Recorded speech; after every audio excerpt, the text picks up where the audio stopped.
Hi, I'm Aaron Frye, class of 2016, and you're watching Dingo Talk. What's going on, Chuckleheads? I am Carlo Guadagnino. This is the Dingo Talk Alumni Tour. My guest this week is Aaron Frye, class of 2016. We're going to talk about everything from how Frye came from Kiski to being a part of one of the most important teams in the recent history of Bethany College football, his time dabbling in coaching and still coaching, and how he made it from doing a little bit of the teaching aid to now working in the waste management field. But without further ado, Aaron Frye. You wanna know by now. You wanna know by now. You wanna know by now. You wanna know. You wanna. What's going on, Chuckleheads? I am Carlo Guadagnino. This is the Dingo Talk Alumni Tour. My guest this week, Aaron Frye, class of 2016. Aaron, thank you for taking time out of your day to stop by with us. Absolutely, man. I'm glad to be here. Thanks for having me on the show, man. So, Aaron, I'm going to jump right into it. How does a guy from Kiski end up coming to Brooke County, West Virginia to play some football? Oh man, a lot of patience, persistence, hard work, and dedication, man.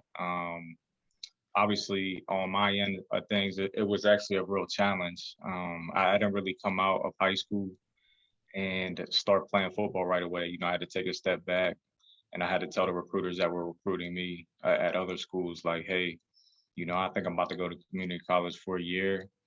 And, you know, long story short, that didn't really work out after I got some credits at WCCC in New Kensington. And I got on with Coach Watkins, man. So one of my assistant principals gave me his card or told me, you know, he's going to hit you up in 5 minutes. And not even 5 minutes went by. You know, he called me and was like, hey, I want to get you on a visit. And let me tell you about that, man. I didn't even think there was a school back on that hill, but You come out of 67 and all of a sudden, oh, there's a school here. yeah, man. Well, you know, the Big Bend, I want to say, was on 88. Is that correct? The big bet, big, like where you come all the way around it. Yeah. So we were coming around, and I had my auntie's car, and we were basically on two wheels. And I was like, I don't know if there's a school back here, but you know. And then you come down to that stop sign, it hits you right in the face, you know. So, what was your first impression of the campus when they finally get you here for the visit? I was just like, you know, this is tucked in. I don't know if this is for me, but you know, I'm gonna check it out. You know, I'm gonna check it out. I came up here, I made it this far, and you know, I think it ended up working out pretty good. Yeah, I'd say you had a pretty good time. Pretty good time. Most definitely. Coming from where we come from, you know, we're kind of from the same area, so you know how that is. It was a change, but it wasn't super different. It was different in the sense that everything is 25 minutes away from us, but Right. That close community feeling was definitely a good transition to come here with. Yeah, most definitely. So how did coming from a community school or coming from Kiski, and then you get to Bethany, how did academics change for you? Was there a difficult curve? Or did you kind of walk right into it and, all right, I got to do this, I got to get it done? So Yeah, I would say I kind of, you know, I would really credit my high school and actually the other teachers in my middle school and elementary school days. Like I came in and it wasn't really like a transition. I felt like the curriculum was really hard in high school, which kind of prepared me for, you know, Bethany. Like I knew how to write all the papers that all them professors be assigning. And, you know, that was pretty cool. You know, I just felt prepared. I felt ready to go. And I think the most challenging part was being a student athlete was your day is so structured, you know, so you have limited time. Obviously, you come back from a long day of practice, but I feel like that being prepared for school would help me not to work out a little bit faster than what I could. So on the football side of that, because there's a pretty important play in Bethany history that you're a part of, and a very important team that you're a part of as well. Mm-hmm.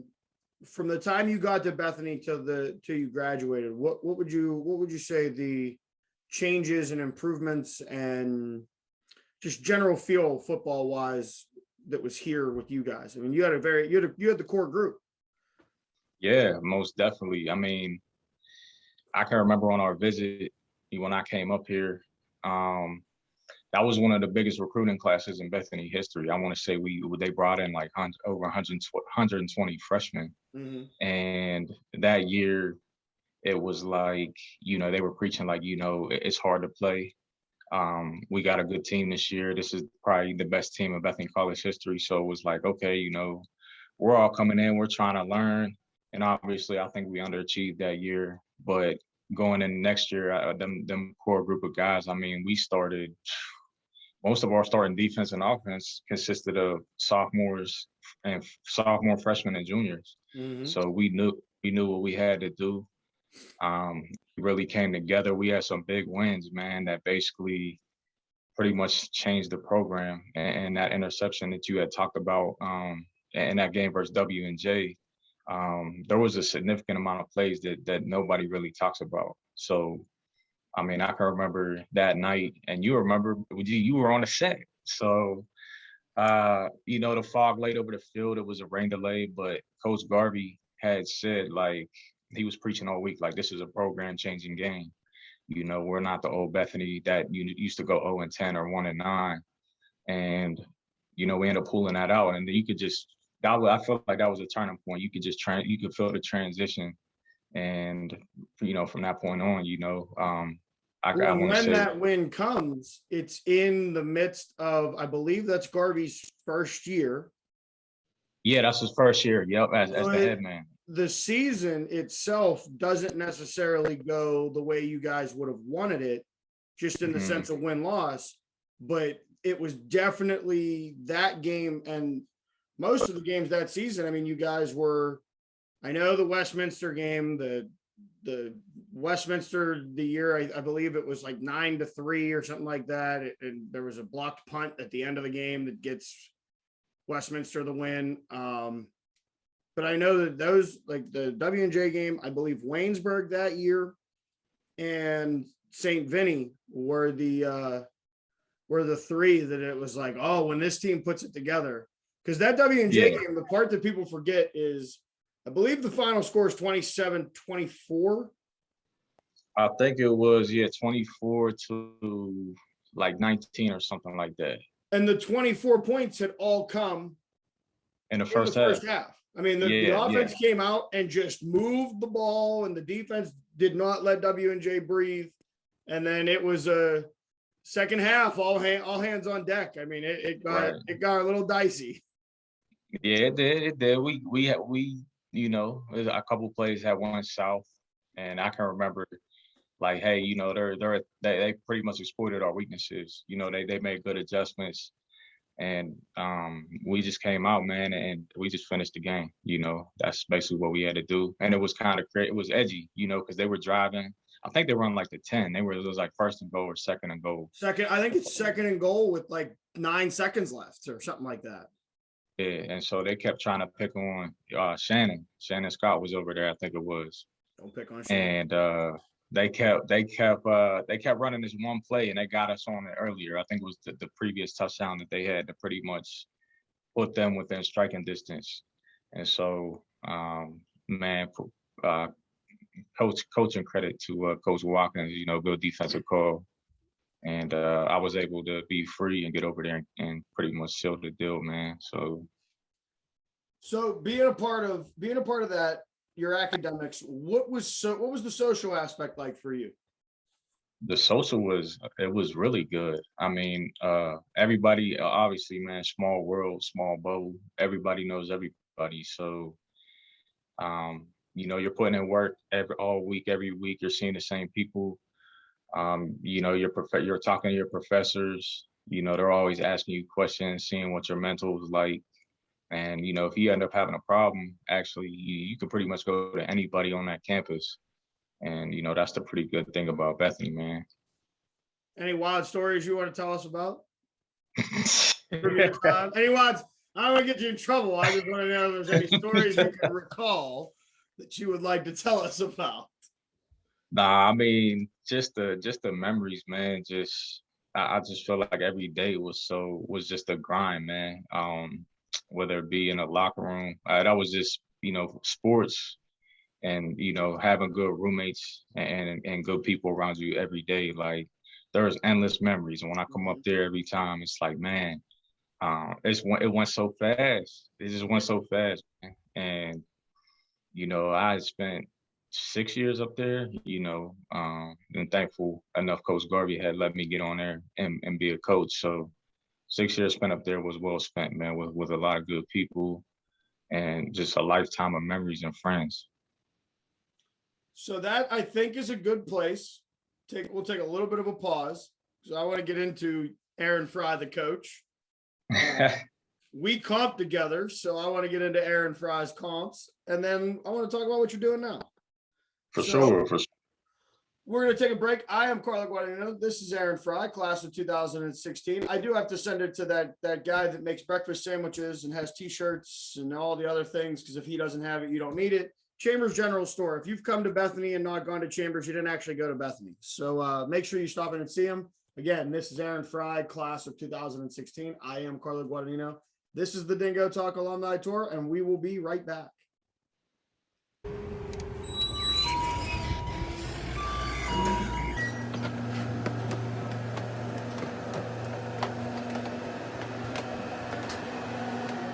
While you're in Bethany, make sure you stop in the store for a daily lunch special, breakfast sandwiches all day. Try out the biscuits and gravy, guaranteed it'll fill you up. And also look for our new burnt orange Chambers, if we don't have it, you don't need it t-shirts, and our psychedelic green 3rd edition Bethany Mushroom Capital of the World t-shirts. Now back to you, Dingo. What's going on, Chuckleheads? I am Carlo Guadagnino. Aaron Frye, class of 2016, is my guest this week.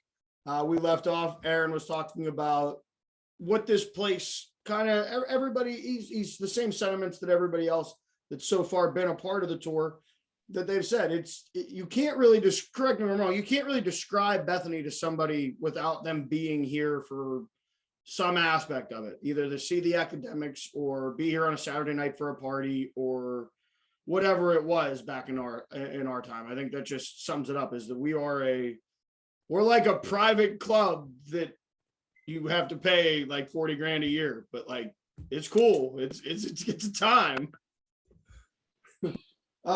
So Frye, we're going to talk about that test that connects us all. That damn blue books and a week of studying. And so comps, how did it go? How'd you study? And then obviously you passed because you're on the tour. So thank God I passed, first and foremost. But oh man, that week was actually really tough. I say that just because I came down with the Bethany plague, you know what I mean? So it was unfortunate timing, but obviously I had to recover quick, and it was pretty much my last week of class. And I was just like, man, let me make sure I'm good to go. But studying, there's a lot of hours in the library, a lot of hours in my room, just to making sure I had everything from the professors that we pretty much had to study. But then, our that class in general. And how did what was your reaction when you opened the test? You're sitting in there Monday in Weimar. It's a little uncomfortable. It brings back uncomfortable freshman football memories of white t-shirts and green shorts and filling out a bunch of paperwork for 9 hours. And I mean, my reaction was this, man, stay calm. It's the beginning. Obviously you got 3 days, 2 days of writtens, one with the orals, and you'll get through it, just like everybody else that was in that room. They're pretty much thinking the same thing you're thinking. So just get to work. You got a couple hours to be in there. You get a little break. I think the first day was it was two sessions. 2 sessions, and then the second day you go in for the morning session. Right, yeah. Keep your mental, I was just like, man, hey, break it down, don't think ahead, and just step by step, man. Any advice for someone that's getting ready to take, I mean, obviously at the beginning of the year, so nobody's getting ready to take comps, but when this group that's about to go out takes comps, any advice for them study wise or just about the test? Yeah, absolutely. Like, get together with, the people that's in your major. Ask as many questions as you can. And I know everybody's study habits are different, but go to your professors. Like I said, go to your professors, talk to your classmates, and don't, I guess, give yourself time. Study, give yourself time, let the dust settle, and get back to work. Stay calm, and you'll get through it. All right. Well, I mean, hey, that's better advice than I could give. I would just say, open the book and read the question. It's there, whether you're ready to answer it or not. When you're in that room, it's there. So you touched on it a little bit in part one. You return to the Bethany football team in a different aspect. You're no longer a player. Also, for those of you that don't know, he's a pretty good punter too. He wasn't just a safety. He was one hell of a punter. He had a golden boot, I would say. But so I appreciate it, man. Well, you had to step in there and replace Stephen Amick, who almost went to the NFL for punting, and I think you were up there ranking wise as well for a number of weeks. So it had to be acknowledged. How did you get involved with coaching? Why did you decide that you wanted to stay here to coach? I mean, how did that process play out? I was kind of in a different situation. I would say, like, when I had graduated, I was pretty much a junior on the field, but I had, senior credits, and I was like, man, you know what? I want to get a master's degree. I knew that. And obviously, if I had a year to burn to play, why not? So, you never know when you're going to play again, Yeah. and if you want it for so long and you're so young still. And I've heard stories of everybody talking like, man, take advantage, because when it's gone, it's gone. So obviously that was in the back of my head. And I had talked to Coach Garvey and was like, yeah, I want to be able to lead this team. That was one of the big things. I want to be able to lead this team. So I played a year into my master's. So I was already a year in. I was already done. And Coach Battaglia had hit my phone and was like, and he was talking to me before in the fall, like, hey, man, we're thinking about getting you on with coaching. And I was like, man, yeah, that sounds good to me. Mm-hmm. So he hit me up in the spring, and I did a whole spring ball doing the outside backers. And Coach Garvey hit me up in the summertime, and I was like, I kind of brushed it off in a way. But long story short, I got on with the running backs. It was definitely one of the best decisions I've made. And even though it is a grind, you know what I mean? It is a grind. It's a different grind. Right, exactly. Schematically, being in the office, and a lot of people don't really know what goes into coaching. So that's pretty much how I got on with coaching. And you took advantage of that opportunity that Bethany has offered for many years, and that's the Master's in Education program. Mm-hmm. Was that always the area you wanted to go to, or did you take advantage of the fact that you're getting a master's from Bethany in education, so that's what I'm going to go with, or did you want to kind of guide your master's somewhere else? I would say obviously that's what, that's what they offer. It's that education. It's a master's in education program, right? That's what your master's is in. Right, exactly. Yeah, that's what my master's is in. Master's in teaching. It's in a higher level. Like I think it was kind of switching up when I was in my second year. Like we could have did the MAT or the what was the other one? It was like administration, and it was one for administration they were trying to get on. Like if you wanted to be a principal or a guidance counselor or something like that, and then right. The other side was for like if you want to be a professor or go on and something in that sense, like a teacher. Or Yeah, exactly. So I was just like, hey, I think I'm gonna go home. Obviously being up at Bethany for 6 years, I was like, what's the best angle I could really apply my degree with what I can do later on in life. Obviously I had a year of coaching under my belt. Mm-hmm.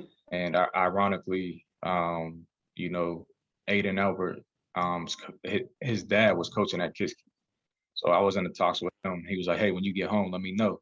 I caught him at a basketball game when Aiden was up there playing, and he said, "Yeah, you know, when you get home back to Kiski, let me know, and I will get you on with coaching." So I kind of had that in play, and I, you know, still to this day, I'm coaching with Coach Albert, so shout out to him.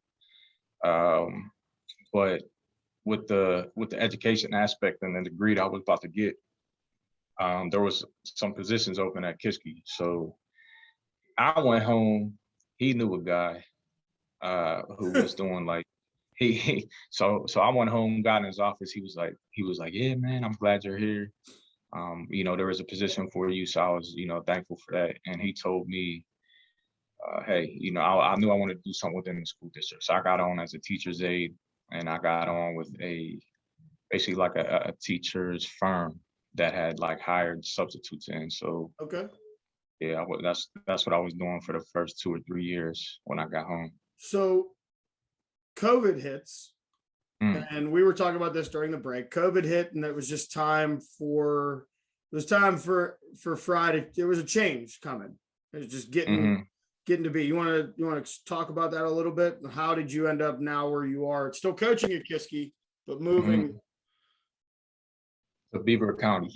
Yeah, moving out there out to the other side of town. Good old, good old Beaver County.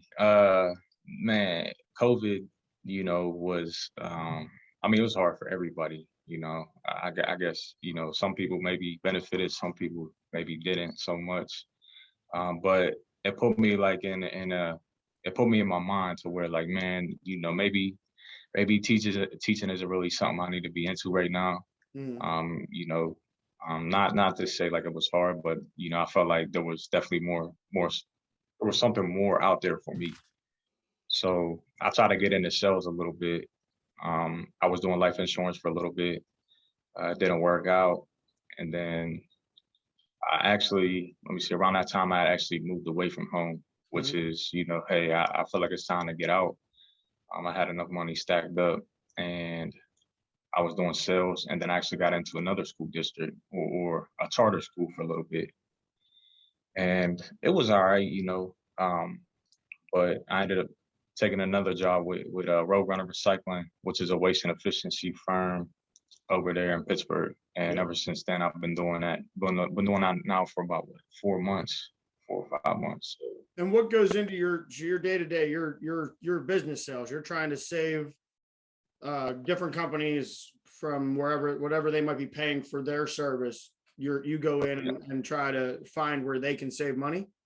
Yeah. Absolutely. We basically, so we tell businesses they can recycle less or more for less. Yeah. So basically, a lot of people don't really look at, you know, what goes into their business and what they're throwing away. Mm-hmm. That's where we come in and try to save them money to see, you know, we do an analysis of what they're throwing away, where it's going and getting hauled to, and basically to see maybe are they getting overcharged and overpriced, and see if we could save up to about 18 or 20% of their current monthly trash bill. So yeah, it's been great, man. So let me ask you this, and we've come to that point. I got two questions. Mm. I think there's for a lot of people that I've asked it in different ways. I'm going to ask you, why Division III? Not necessarily Bethany, but why should athletes now not look over Division III? Honestly, I think the Division III was something that was God sent. Obviously, I was recruited heavy, either D1 or D2, lower tier D1 and D2. Mm-hmm. And when it didn't happen for me, I got upset. But when I came D3, it was just something that obviously I felt like worked out for the best. You know, I know at the end of the day, D3, let me think, how do I want to word this? It was something that once I started playing, and I understood like the competition. I felt like football was the same everywhere. You know, we had big games. We had, I mean, our conference, I felt like we have 5 top 20, top 30 teams. And so I was like, man, these guys are just as good. These guys can play anywhere, you know. So I feel like it's something you would have to experience, but academically, D3 makes you focus on academics more than it's structured more around athletics. But it's all the same, you know. It's all the same day, but it's just a different level of playing. That's all. And then lastly, you're pitching. Let's say one of your guys from Kiski comes to you and says, thinking about going to Bethany. Why Bethany? From Aaron Frye's mouth, why would you send someone to Bethany? First and foremost, like just being there. So I would just tell them, hey, you know, it's not a place for everybody, but go up there, experience it, because everybody's different. I would say go to Bethany because you're gonna get what you can get. Yeah. You're gonna get a good education. You're gonna get a lot of competition, whether you're a student or athlete. If you do want to play sports and go up there, you're gonna get coached well. You're gonna have a lot of structure. You're gonna get a good degree, like I said, and you're gonna be able to come out into the workforce and you're gonna have a job right away. And you're gonna learn the values and the morals, not even only into business, but life. So that's why I would say go to Bethany. All right. Well, you know, it's interesting you bring up the Bethany's not for everyone. It's definitely it's something I've been toying around with doing this show for, I don't know, a year now, a little bit longer. I've noticed a lot of people, that's not something I feel like we talked about when we were in the moment as students. And now that you can take that time and look back, the perspective has changed and you realize like, yeah, it's not a place for everybody. It's not like going to WVU, Ohio State, Pitt, Penn State, where there's 10,000 people that you could fall in and that's your group or whoever out of that 10,000. It's a select group of people that might be not the greatest, might have some, we might all have something different up top that just brings us to Bethany that makes it, you know, what it is, but it's us that make it what it is. It's us, the people, it's the people you meet, the memories you make. But Aaron, we've come to that point. I wanted to say thank you for joining me and being a part of this. I know we've been going back and forth for a couple months, just trying to get dates and times and venue. Were we going to do it in person? We're going to do it on Zoom. We might do it we might just get a telephone wire and 2 cans and start yelling at each other and hope it works. But I want to say thank you.